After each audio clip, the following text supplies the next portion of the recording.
আমি ইসলামিক ফাইন্যান্সের ছাত্র হিসেবে আজকে আপনাদের গাইবান্ধার মানুষকে একটা পরামর্শ দিয়ে যাই। ধনী হওয়ার উপায় কি? 1 নাম্বার, ধনী হওয়ার পৃথিবীতে কোনো শর্টকাট রাস্তা নাই।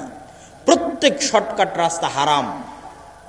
প্রত্যেক যে এসে আপনাকে বলবে যে এখানে এটা করো, এতদিনের মধ্যে তুমি এত টাকার মালিক হয়ে যাবে, নিশ্চিত জেনে থাকবেন এটা হারাম। পৃথিবীতে ধনী হওয়ার কোনো শর্টকাট রাস্তা নাই, প্রত্যেক শর্টকাট রাস্তা জুয়া। তাহলে ধনী হওয়ার রাস্তা কি? ধনী হওয়ার রাস্তা হচ্ছে কম্পাউন্ড পদ্ধতিতে ধনী হওয়া। সেটা কি? আজকে আপনাদের উপস্থিত জনসমাজকে বললাম আমার এক হাতে আছে 50 লক্ষ টাকা, আর এক হাতে আছে 1 টাকা। আপনারা কে 50 লক্ষ নিতে চান, কে 1 টাকা নিতে চান? তবে শর্ত কি জানেন? এই 50 লক্ষ টাকা থেকে 1 টাকাও বাড়বে না, আর এই 1 টাকা থেকে প্রতিদিন এই 1 টাকাটা দ্বিগুণ হবে। আজ 1 টাকা তো কাল 2 টাকা, 2 টাকা তো পরের দিন 4 টাকা, 4 টাকা তো পরের দিন 8 টাকা, 8 টাকা তো পরের দিন 16 টাকা। কতদিন দ্বিগুণ হবে? 30 দিন। তা আপনারা এখানে বসে থেকেও যদি এখন ক্যালকুলেশন করেন, আপনার মনে হবে আরে বাড়তে তো 8 টাকা, 8 টাকা থেকে 16 টাকার কতই বাড়বে, 16 টাকা থেকে 32 টাকা, তার চেয়ে ভালো এই যে 50 লক্ষ টাকা এটা নিয়ে নিই।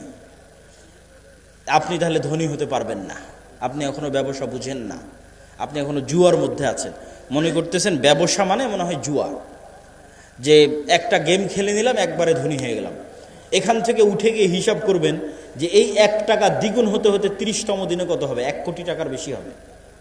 ক্যালকুলেটরে অথবা মোবাইলে বক্তব্যের শেষে হিসাব করবেন যে 1 টাকা থেকে 2 টাকা, 2 টাকা থেকে 4 টাকা, 4 টাকা 8 টাকা, 8 টাকা থেকে 16 টাকা দ্বিগুণ হতে হতে 30তম দিনে কত হয়?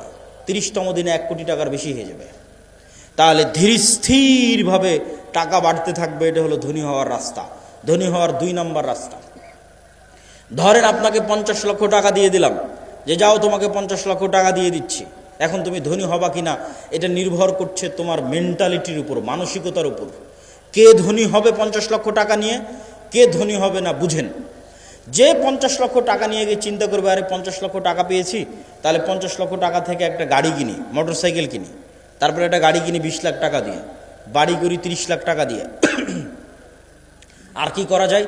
একটা এসি কিনি, একটা ফ্রিজ কিনি, আর কি একটা টিভি কিনি।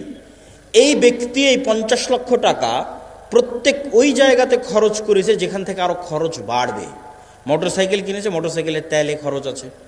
গাড়ি কিনেছে, এই যে গাড়ি আজকে আমাদের অ্যাক্সিডেন্ট হলো, গাড়িতে খরচ বাড়বে। গাড়ির গাড়ির টায়ার নষ্ট হবে, চাকা নষ্ট হবে, ওটা নতুন করে কিনতে হবে।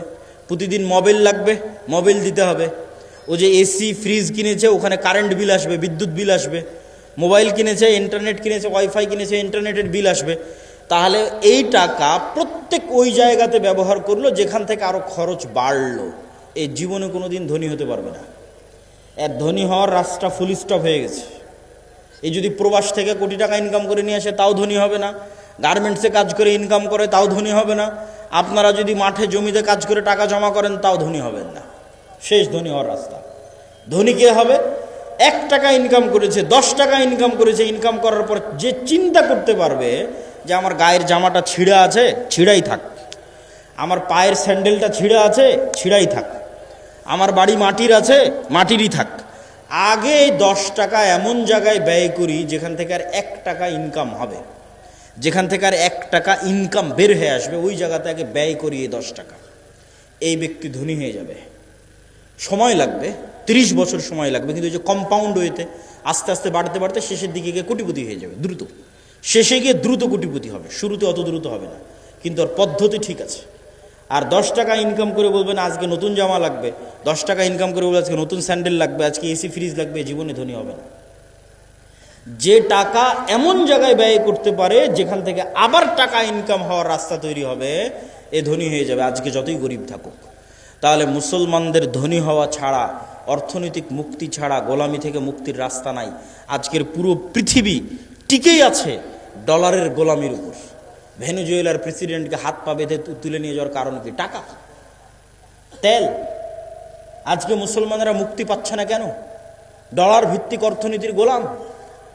সব IMF, ওয়ার্ল্ড ব্যাংকের কাছ থেকে লোন নিয়ে রেখেছে। সারা পৃথিবীর সকল অর্থনীতির কন্ট্রোল ইহুদিদের হাতে। তাহলে মুসলমান বলবে আমি ঘুমাবো, বসে থাকবো, ফ্রি ফায়ার পাবজি খেলবো, ব্যবসা করবে না, টাকা পয়সা ইনকাম করবে না, মুক্তি হবে? এটা অসম্ভব। ব্যবসা করতে হবে, টাকা পয়সা ইনকাম করতে হবে। আল্লাহ সুবহানাহু ওয়া তাআলা কবুল করুক, আল্লাহুম্মা আমিন।